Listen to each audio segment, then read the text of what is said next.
Vice ganda kauna-unahang sinabihan ni Ryan, behind the scene sa Showtime Studio.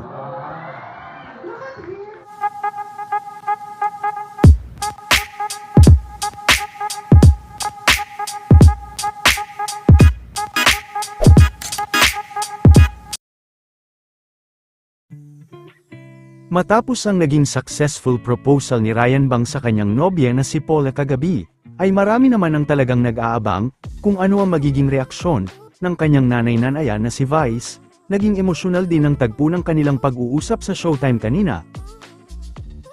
Ayon kay Ryan ay si Vice umano ang kauna-unahan nitong sinabihan na magpa-propose na ito kay Paula. Kaagad din umanong tumawag si Ryan kay Vice matapos mapa-oo si Pau. Bukod kay Vice ay lubos din ang kaligayahan ng kanilang Showtime family sa panibagong yugto sa buhay ni Ryan. Ayon pa kay Ryan ay hindi na umano ito aalis ng Pilipinas dahil Pilipina ang asawa nito. Kung saya, Hindi ka na talaga alis ng Pilipinas. Ito talaga oo, asawa ko, Pilipina yung asawa ko eh.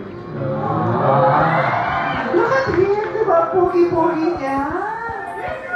Sa sobrang saya rin ni Vice para kay Ryan ay manlilibre rin umano si Vice at magpapamakdo sa mga madlang people sa Showtime Studio.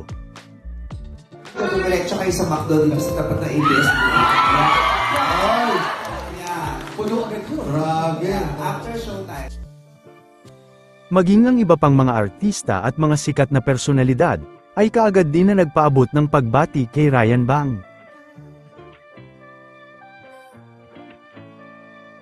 Ilan nga dito sila Colin Garcia, Rod June Cruz, asawa nila Jong at Vong, Daniel Matsunaga, pamangkin ni Vice at marami pang iba.